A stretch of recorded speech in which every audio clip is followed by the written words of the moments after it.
A promise in the ashes. Like this video and subscribe to the channel. Do you believe that two broken hearts can ever truly heal together? Comment your thoughts below.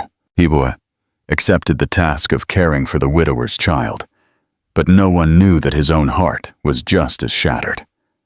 Two destinies, scarred by grief, brought together by fate. But can love truly mend such deep wounds, or does the past still have debts to pay? Watch until the end. This story will move you to tears. The clock on the living room wall chimed 10:17 p.m. The rhythmic tick-tock of the second hand, a sound so insignificant until now, filled the sterile hospital corridor. For Dr. Elias Vance, each beat was a cruel reminder that time waits for no one. He stood there, the sterile linoleum disappearing beneath his feet. His mind was a battlefield of elation and terror as he clutched his phone, waiting for the next update from his medical team. The birth had started too early. Their baby girl was supposed to have weeks left in Lily's womb, but Destiny hadn't asked for permission. "Lily," he whispered her name, the sound a ragged echo in the air, thick with disinfectant and anticipation. He remembered how she'd held her belly that morning, smiling through the irregular contractions. "Everything's fine, my love," she had said, her eyes shining with the same tenderness that had captivated him years ago. "Our baby is just eager to meet the world."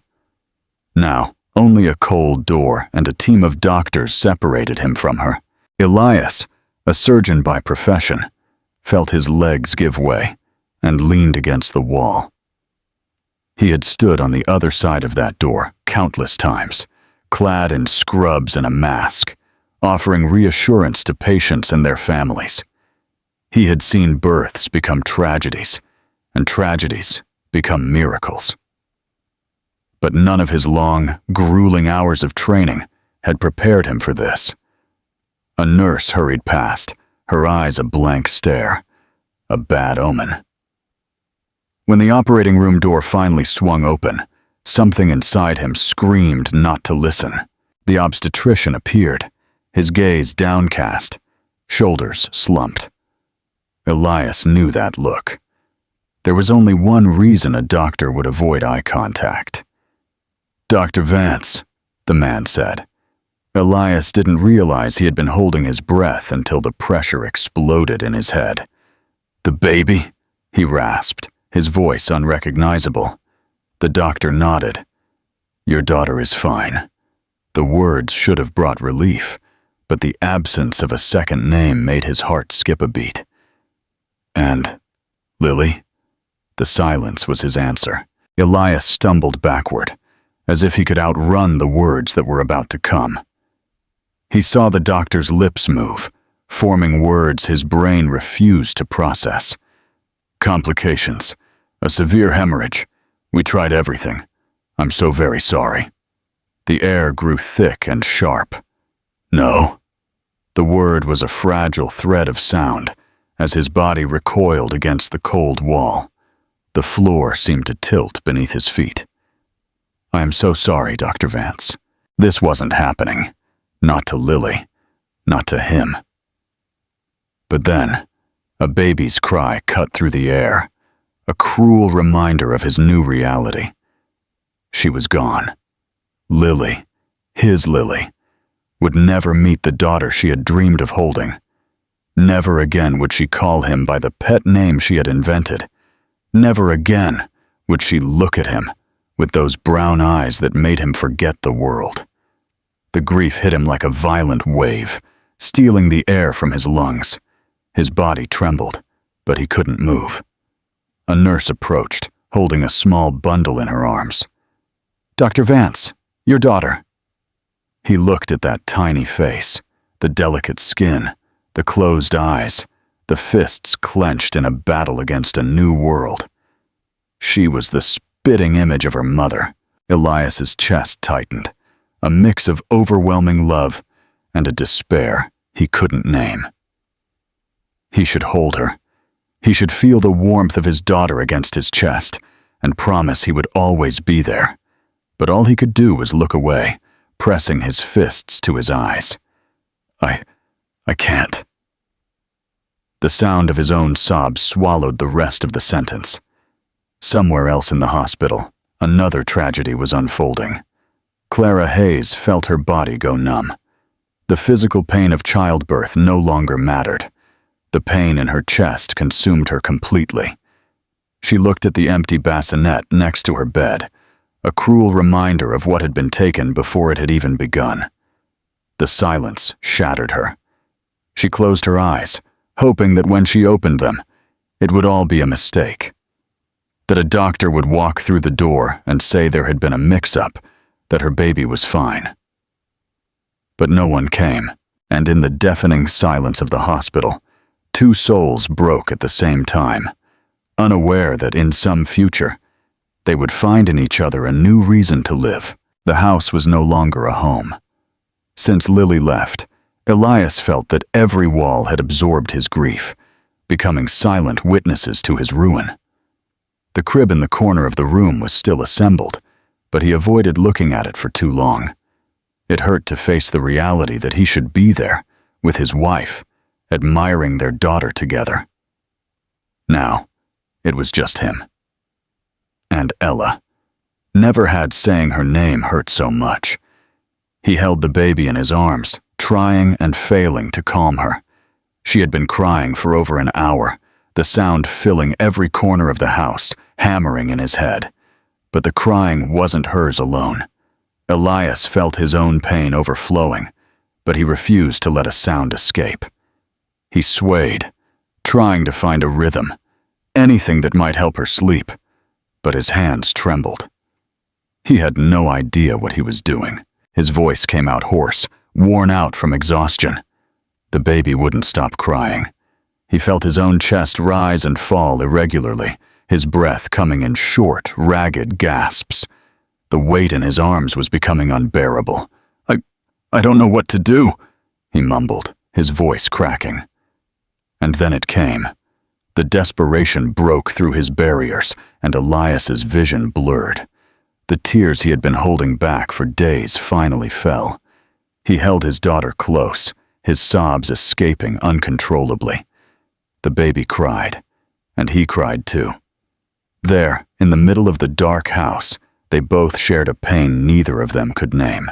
Days passed, but the pain did not subside. The clock seemed to move forward and stand still at the same time. Elias was exhausted. He didn't sleep more than 2 hours at a time, didn't eat properly, and could barely remember the last time he'd showered without having to rush out because Ella had started crying. The apartment, once organized and immaculate, was now in chaos. Piles of dirty bottles in the sink, diapers scattered on the sofa, clothes piled on chairs. The energy he once had to keep everything under control had evaporated. Messages from friends and colleagues filled his phone, but he didn't reply. The world kept spinning outside, but he no longer saw a point in being a part of it. That morning, his mother showed up unannounced. Elias? He was sitting on the sofa, holding his daughter who had finally fallen asleep. He didn't look up when his mother came in, but he felt the weight of judgment in the air. She surveyed the room with a hard stare. My God, this place is a mess. He closed his eyes. He didn't have the strength to argue. Where is the nanny? She asked, moving some clothes to sit next to him. Elias sighed, drained. I fired her. What? Why? His mother huffed, crossing her arms. She wanted to live here, Elias. The woman needed a job. He felt anger begin to bubble inside him. I don't need help. His mother stood, indignant. Look at you. Look at this house. You can't do it all alone. Something inside Elias snapped. I lost my wife and became a father at the same time, and you think this is just a mess. His voice echoed through the apartment, and for a second, everything was silent. The baby stirred in his arms, but miraculously didn't wake up. His mother sighed, running a hand over her face. Son, I don't want to hear it. Elias stood, feeling the rage and pain mingle. He couldn't be there anymore. He needed air. He needed to get out. Without another word, he grabbed his car keys and left. He didn't know where he was going until he parked in front of a small cafe he used to go to with Lily.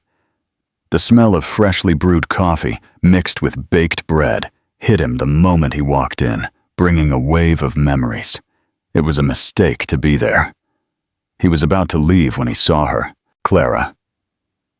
She was sitting alone at one of the tables near the window, holding a mug in her hands. Her eyes held a strange glint, something between melancholy and contained rage. Elias hesitated for a moment before approaching. Clara. She slowly looked up. Her eyes met his, and what came next was a sharp blow to his chest. So, doctor, how was your vacation? Elias frowned, confused. Me? While you were moving on with your life, I was losing my son. The bitterness in her voice was a gut punch. Elias felt a knot form in his throat. He wanted to say something, but realized no words would be enough. Let me buy you a coffee.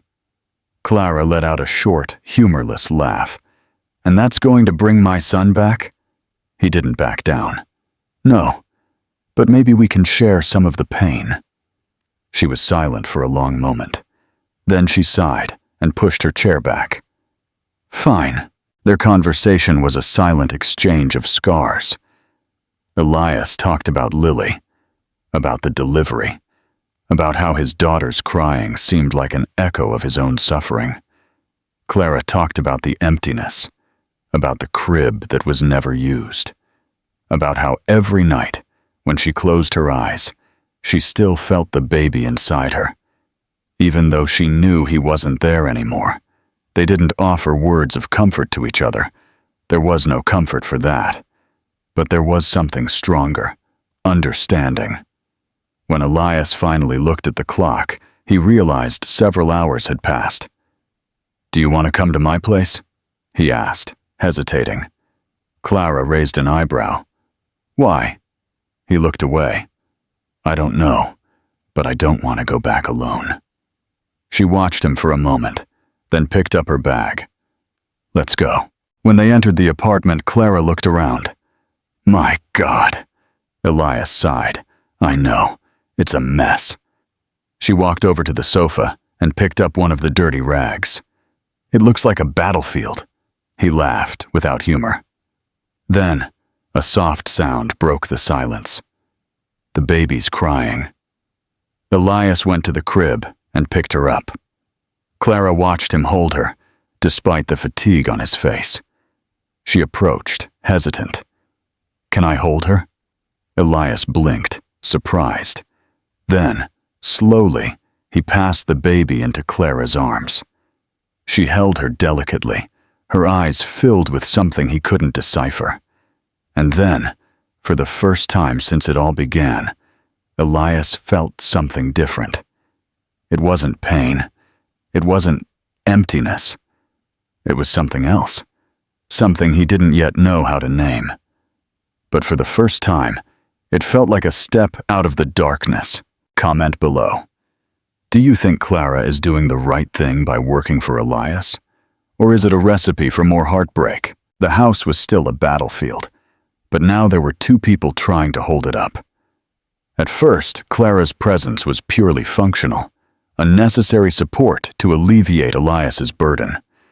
He hired her to take care of Ella, and she accepted because it was a job, because she needed a fresh start, because she had nowhere else to go. But from day one, there was something more in the way they looked at each other, something neither of them dared to name. Clara filled the spaces silently, without invading. She moved through the house without disturbing Elias's grief, yet she filled the voids he left behind. She tidied the kitchen without being asked, washed his clothes, and when he came back from the shower, a clean towel was always on the rack. She didn't talk much and didn't expect gratitude, perhaps because she was also broken, because she understood the weight of carrying a grief that no one saw. Elias, for his part, tried to ignore her. Not because he didn't respect her, but because he didn't want her there. Because unlike previous employees, Clara wasn't just a nanny, she was a mirror. And he still didn't know if he was ready to truly see himself. For the first few weeks, the dynamic between them was almost mechanical. Clara took care of the baby, Elias went to work, came back late, and went straight to his room. It wasn't a hostile environment, but there was no familiarity either. When Clara suggested he come home earlier to put Ella to sleep, he just shook his head. When she mentioned the mother's group at the park, he let out a brief laugh, as if the idea were absurd. "I'm not a mother," he said one night, dropping his briefcase on the sofa. "But you're a father," Clara replied, without hesitation. Elias didn't answer. She didn't push it. She knew he needed time. But time wasn't always kind. It was late when Elias came home and found the living room shrouded in darkness. He walked through the kitchen without turning on the lights, fatigue weighing on his shoulders. All he wanted was a night's sleep without being interrupted by Ella's crying or his own nightmares. But then he stopped. In the corner of the living room, Clara was sitting on the floor. The faint moonlight from the window outlined her hunched silhouette, and in her hands, a small urn. Elias froze. Whatever she had been holding in her chest all these weeks threatened to break, because he knew what that meant. He knew exactly what it meant to hold the ashes of someone who was gone. He knew because he had one too. His feet moved before he could think. He crossed the room in slow steps and knelt in front of her. "Clara!" She didn't lift her head. Her shoulders trembled, and for a moment, Elias didn't just see Clara. He saw himself. "He should be here," her voice came out in a whisper. Elias swallowed hard. "I know." But Clara finally looked up. There was pain in her eyes, but also surprise, as if she hadn't expected him to understand. "You have one too, don't you?" Elias closed his eyes for an instant, then stood without a word and disappeared down the hall. When he returned, he was holding a small object. He sat down in front of her again and, with an almost reverent care, placed the urn in front of them both. "Lily," Clara said, confused. He sighed, running his fingers over the cold lid. "My wife's name." It was the first time Elias had said that name since the funeral, without feeling his chest tear. Clara looked at his urn, then at hers. "Yours was lost in childbirth. Mine never got to live." Elias nodded slowly. The silence that followed wasn't awkward. For the first time, there was no need to fill the void with words that would never be enough. And for the first time, Elias realized he was no longer alone in the darkness. The days that followed were different. Small gestures began to emerge between them, gestures that hadn't existed before. Elias started coming home earlier, without her asking. He spent more time with Ella, learning to hold her without feeling like she might break at any moment. Clara, for her part, began to wait for him for dinner, even if it was late. The dynamic changed. The pain still existed. The grief was still there. But now, they shared the weight. And when Elias looked at Clara, he no longer saw just an employee. He saw someone who was slowly bringing him back to life. The cold mountain breeze blew against their faces, but neither of them seemed to care. The sky stretched above them in a deep blue, and below, the immensity of the trees and valleys seemed small, distant. The altitude made the air seem purer, as if each breath was an attempt to cleanse what had been left behind. Elias held the urn firmly. The weight of the object in his hands was the same weight he had been carrying in his chest since the night he lost Lily. He had never had the courage to do this before, to bring symbolic closure to what held him prisoner in his pain.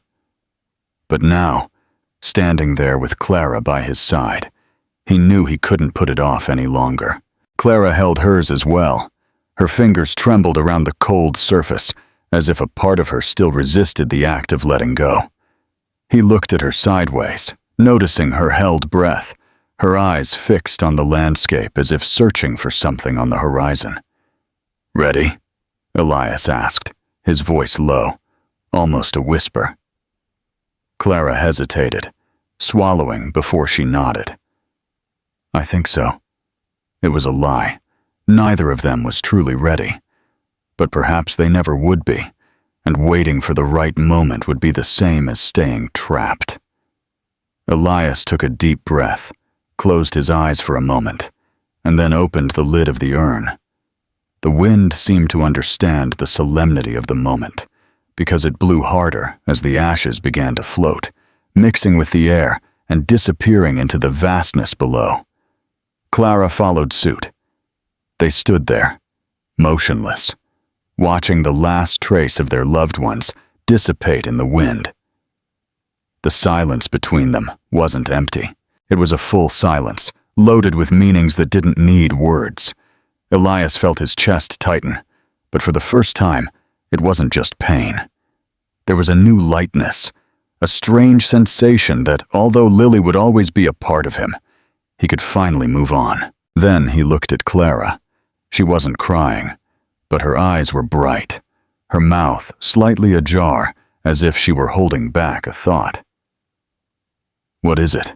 he asked, watching her closely. She blinked several times before letting out a soft, humorless laugh. "I don't know. I think, for the first time, I don't feel alone." Elias felt something inside him change in that instant. He extended his hand, hesitant. Clara looked at him, then at his open hand, and without hesitation this time, she intertwined her fingers with his. And in that moment, without needing to say anything, they both knew they were starting to heal. Days passed, and with them, small changes began to happen. Clara's presence in the house was no longer just functional. She was no longer just the nanny, or the woman who helped with the baby. She was a point of balance, a silent but constant force. Elias began to notice the little things. The way Clara always hummed softly when she rocked Ella in her arms. How she would lean over the crib to whisper something to the baby before putting her down to sleep. The discreet care with which she folded his shirts when she did laundry, even though he had never asked. And then came the smiles. First, they were timid. A slight upward curl of a lip when she made a silly joke. A fleeting gleam in her eyes when he saw her playing with Ella in the living room. Then came the gestures. He started coming home earlier from work. At first, he told himself it was because he wanted to spend more time with his daughter. But he soon realized he was staying on the sofa longer than necessary, just watching Clara. And then, without even realizing it, he began to touch her more than he used to. Subtle touches. A brush of fingers when he took something from her hand. A light touch on her back when he passed her in the kitchen. A delicate adjustment of the blanket over her shoulders when he found her asleep on the sofa. And Clara never recoiled. It was on a random night, after an ordinary day, when something truly changed. Elias came home late, but for the first time, he didn't find Clara in the living room. The house was dark, silent. Only the faint light from the upstairs hallway indicated that someone was still awake. He climbed the stairs slowly, not knowing exactly what he was looking for, until he found her. Clara was sitting on the floor in the guest room she used, holding something on her lap. Elias frowned when he noticed the object in her hands. It was a small urn. He stopped in the doorway, his chest tight at the sight. "Clara," she didn't lift her head. "He never had a name." Elias felt something deep move within him. She took a deep breath, pressing the urn against her chest. "I never saw his face. I never heard him cry. I just felt him inside me, and then he was gone." Elias entered the room slowly, closing the door behind him. Clara finally lifted her eyes to him. There was so much pain there that he felt it as if it were his own. He knelt in front of her, not knowing exactly what to do, but knowing he had to be there. Then, with a slow movement, he reached into his pocket and took out something. A small urn, similar to hers. Clara's eyes widened. Lily? She understood without him having to explain. You still have her. He felt it. For a long time, it was the only thing I had left of her. I thought that if I got rid of this, I would be betraying her memory. She swallowed hard. But now? Elias looked at the small urn in his hands, and then at Clara. Now I know that holding on to this won't bring Lily back. Clara let out a shaky sigh, and a single tear rolled down her face. Elias did something he had never done before. He raised his hand and wiped the tear with the tip of his fingers. She closed her eyes for a moment, leaning slightly into the touch. And in that instant, he knew. The pain that separated them now connected them, and perhaps, without even realizing it, they were already starting something new. The rain was falling softly that afternoon, painting the sky a dense gray that seemed to weigh on the rooftops. The sound of the drops hitting the windows was the only noise inside the house, besides the gentle laughter of the baby, who was playing on the living room rug under Clara's watchful eye. Elias had left early, buried in work, and Clara took the opportunity to tidy up the house. In recent months, her presence there had become so natural that she hardly noticed how her routine was no longer just that of an employee. She knew exactly where Ella's clothes were, what mug Elias used for his coffee, and the music he liked to listen to when he came home late from the hospital. But that afternoon, the calm she so valued was interrupted by a sound that made her freeze. The metallic jingle of the doorknob turning. When the door opened, Elias's mother came in unceremoniously, as if she still lived there. Her impeccable coat was dry, protecting her from the rain, and her cold eyes swept the room until they rested on Clara and the baby. She stood there, in the doorway, just watching. Clara felt her heart tighten. "Mrs. Vance," she said, forcing a neutral tone. The woman advanced slowly, her heels clicking on the wooden floor. "What a lovely scene." Clara didn't reply. Elias's mother stopped in front of her, crossing her arms. "So it's true?" Clara blinked, not understanding. "What?" "That you're acting like you're this child's mother." The air seemed to leave the room. Clara felt the tension spread through her body. "I'm just taking care of her," she said, trying to stay calm. Elias's mother let out a short, contemptuous laugh. "Taking care of her," she repeated, as if testing the words in her mouth before spitting them out. "And when exactly did your job become this?" She gestured into the air, indicating the space between Clara and Ella, who was playing oblivious to the tension. "I never meant to cross any lines," Clara tried to argue. "But you did." Her voice was sharp, and Clara felt the blow like a slap. "This child has a mother," the woman continued, moving a little closer. "And that mother is not you." The silence that followed was deafening. Clara wanted to respond, but her throat closed up. The weight of that sentence crushed her in a way she was not prepared for. "Pack your things," Elias's mother ordered dryly, "and get out." Clara's breathing faltered. "Elias won't like this." "Elias is confused, but I see clearly what's happening." Clara's gaze shifted to Ella. The baby was smiling, holding a colorful toy, unaware of what was happening around her. And that's when Clara understood. She didn't belong there. It wasn't her house. It wasn't her daughter. With trembling fingers, she picked Ella up and hugged her for a long moment.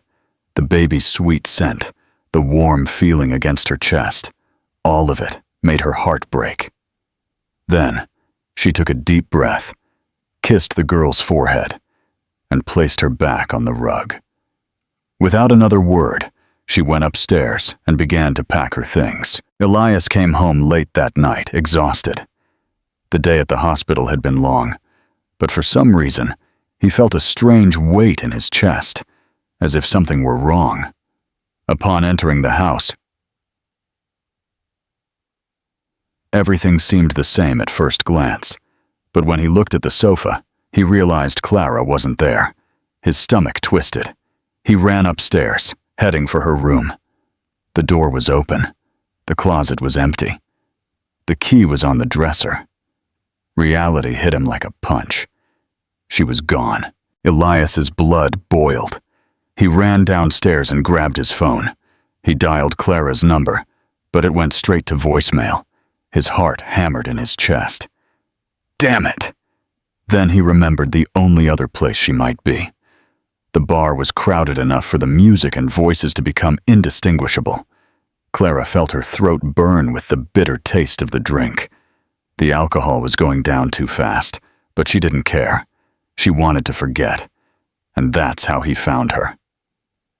Elias walked into the bar, his eyes scanning the place frantically until they rested on her. She was sitting at the bar, a glass in front of her, and next to her, a man was sitting next to Clara, whispering something in her ear. She turned her face away, looking uncomfortable. Elias didn't need to see any more. He moved through the bar, feeling the blood pulsing in his temples. Clara! She looked up, surprised. But before she could say anything, the man next to her slowly turned around. Who are you? His voice was full of disdain. Elias barely looked at him. Let's go home, he said to Clara. She let out a dry laugh. I don't have a home. Those words hit him like a knife. The man next to her smiled. Looks like she's already made her choice, buddy. Elias couldn't hold back the impulse.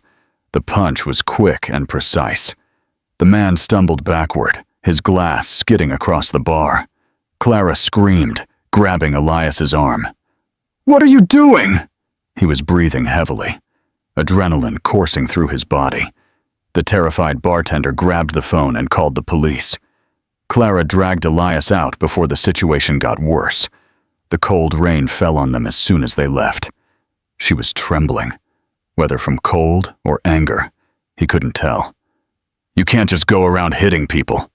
He turned to her, his eyes blazing. And you can't just disappear without telling me anything? They looked at each other, their chests rising and falling rapidly. Why did you come looking for me? Clara asked, her voice low. Elias closed his eyes for a moment.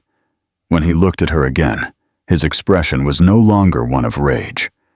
Because you belong in my home. Clara blinked, surprised. The wind blew between them, and for an instant, everything was suspended. Just come with me, he said, almost in a whisper. We can talk tomorrow. She hesitated. Then, slowly, she nodded.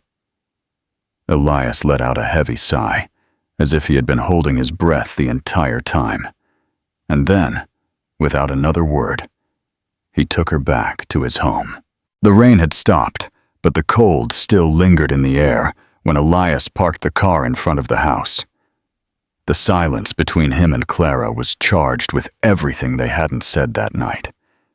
She kept her gaze fixed on the window, her arms crossed over her chest as if trying to protect herself from something invisible. He didn't insist on breaking the silence. He simply got out of the car and went around to open her door. She hesitated before getting out. When she finally did, her eyes met his for an instant. And in that brief second, Elias saw confusion mixed with exhaustion. He saw that she was holding on by a thread. He took a deep breath and opened the door to the house, letting her in first. The atmosphere was quiet, strangely welcoming, as if her absence had left a void that was now being filled again. Clara slowly took off her shoes and walked toward the living room. Her gaze swept over the furniture, The small details she already knew so well. Everything was the same. But at the same time, everything seemed different. Elias watched her for a moment before speaking, in a low voice. "Can we talk tomorrow?" She nodded, without looking at him. "Yes." He didn't push it anymore. He simply went upstairs, leaving her there with her own thoughts. The next day brought a new beginning. Elias woke up early, but didn't find her in the house. His heart pounded for a moment, fearing she had left again. But then he saw a note on the kitchen table. "I went for a walk. I need to breathe." He exhaled slowly, feeling a weight lift from his shoulders. Hours later, when he returned from the hospital, he found Clara in the living room, playing with Ella. The scene was so familiar that for a moment he felt a strange warmth in his chest, as if she had always been there, as if that was her place. And it was at that moment that his mother came in. Elias tensed immediately. He didn't know how Clara would react to seeing the woman who had kicked her out. But then, to his surprise, he saw something different in his mother's gaze. There was no coldness. There was no arrogance. There was regret. The woman took a deep breath and took a step forward. "Clara," she called, in a softer voice than Elias had ever heard. Clara slowly turned, standing up with Ella in her arms. "Mrs. Vance." The woman hesitated, then let out a heavy sigh. "I was cruel to you." The silence that followed was almost palpable. I was blinded by the pain of seeing my son suffer. I thought I was protecting Lily's memory, but in the end, I hurt the person who has done the most for him and my granddaughter. Clara said nothing. She just stood there, listening. Elias's mother swallowed hard, then forced a small smile. "I'd like to apologize, and I would like to spend some time with you. Just the two of us. A girls' day, as they call it." Elias's eyes widened. That, coming from his mother, was something he never imagined hearing. Clara blinked, surprised, and then looked at Ella, who was holding her finger with her small, chubby hand. And then she smiled. "I would love that." The next day brought a new version of Clara.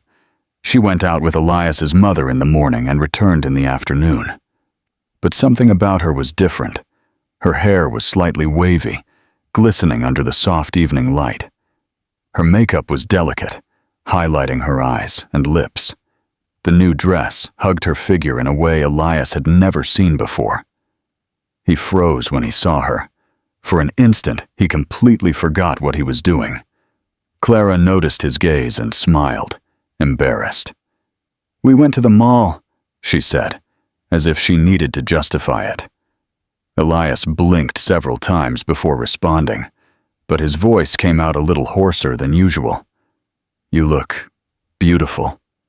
A blush rose on Clara's cheeks, but before she could respond, Ella reached her arms out to her, and the moment was interrupted. Elias sighed and looked away, but something inside him had already changed. A few days later, he invited her to a dinner with his medical colleagues. "You don't have to accept if you don't want to," he said, trying to sound nonchalant. "But I would like you to go." Clara smiled sideways. "As your nanny or as your date?" He hesitated. "As Clara." She looked at him for a long moment before responding. Then she accepted. The night of the dinner, Elias was waiting in the living room when she came down the stairs, and for the second time, he forgot to breathe.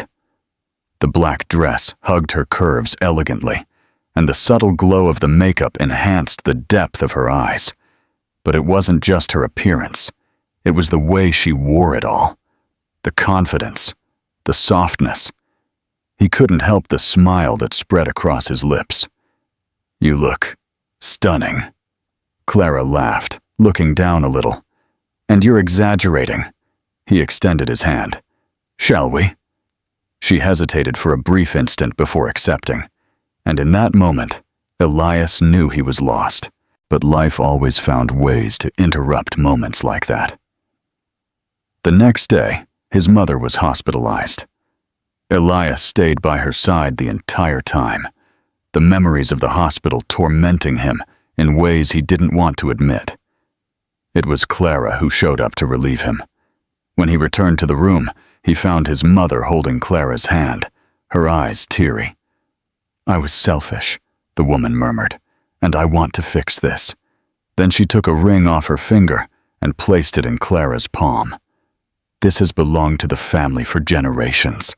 I want you to have it." Clara froze. Elias, watching the scene from the hallway, noticed her breathing falter. And then, as if something inside her had collapsed, she stood up quickly, her hands trembling. I can't accept this." And before anyone could stop her, she hurried out of the room, bumping into Elias in the hallway. He held her arms. "What happened?" Her eyes were glistening. "This is all wrong." "Clara." She closed her eyes, shaking her head. And then, without warning, the confession escaped her lips like a painful whisper. "I love you." Elias felt the world around him stop. He opened his mouth, but the words died before he could say them. "I love you too." She closed her eyes tightly. "You don't understand. I'm completely in love with you." And then, as if she couldn't bear to be there for another second, Clara turned and started to walk away. But Elias wouldn't let her go. He held her arm, pulling her toward him. She tried to resist, but he held her face with his hands, forcing her to look at him.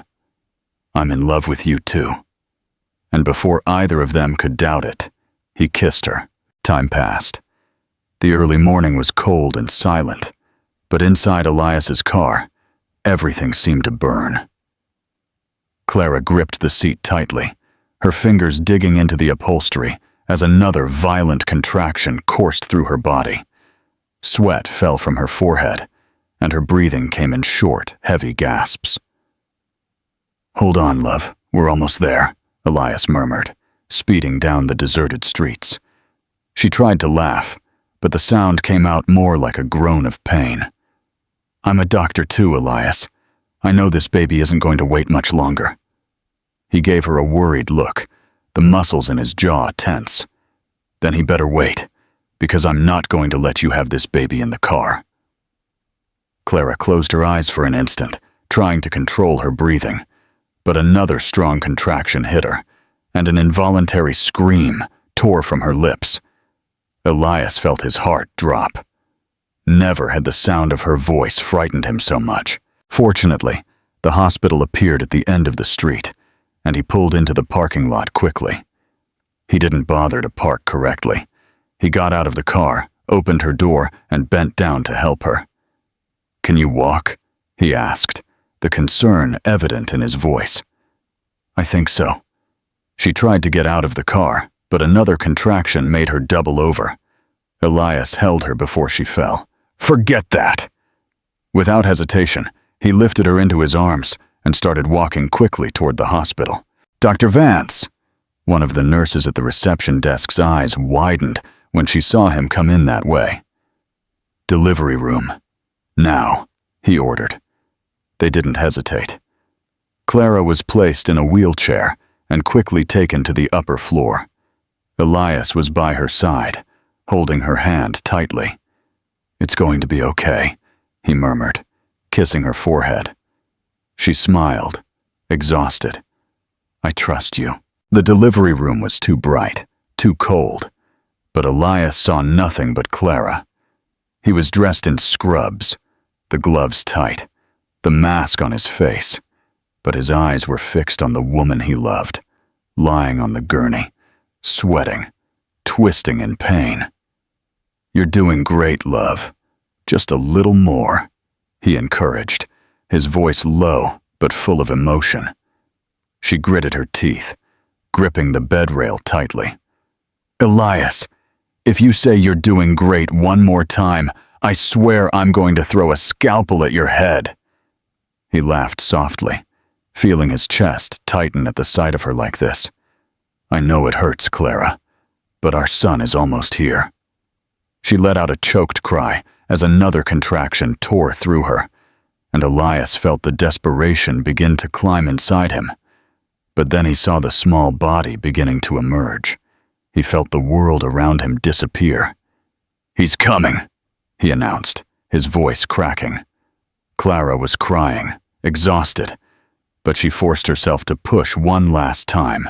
"Just one more, my love," he said, almost pleading. And then, with a final effort, Leo came into the world. The baby's cry filled the room. Elias blinked several times, his vision blurred with emotion, as he held his son in his arms for the first time. "My God," he murmured. He gently cleaned him and placed him on Clara's chest. She took a deep breath, feeling the baby against her, tears falling freely. "Hello, my love." Elias ran the back of his hand over his face, trying to hold back the emotion, but failing miserably. In that moment, he knew he would never be the same again. Hours later, the room door opened slowly, and small footsteps echoed on the floor. Ella, now 4 years old, came in holding her grandmother's hand, her eyes big and curious. "Dad?" Elias smiled and bent down to pick her up. "Come meet your little brother." She looked at Clara, who smiled drowsily in bed, holding Leo in her arms. "Is this my brother?" "Yes, my princess." Ella leaned forward, watching the baby with fascination. "He's so tiny." Clara laughed. "You were like that too when you were born." Ella frowned, then smiled. "Hello, Leo. I'm your big sister." Clara looked at Elias and held his hand. He smiled back. Because in that moment, surrounded by love, they knew they were exactly where they were supposed to be. Life is not always fair. Sometimes it takes away what we love most, leaving us lost and without direction, making us feel like we will never be whole again. But in the midst of the pain, there is something that keeps us standing, that reminds us that moving on isn't about forgetting, but about transforming loss into strength and finding love. Love, whether romantic or familial, has the power to heal us, to fill the voids we thought were impossible to fill. It teaches us that, even after the greatest falls, we can still find a new beginning.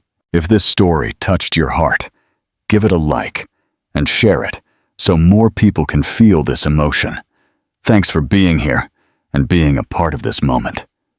See you in the next video.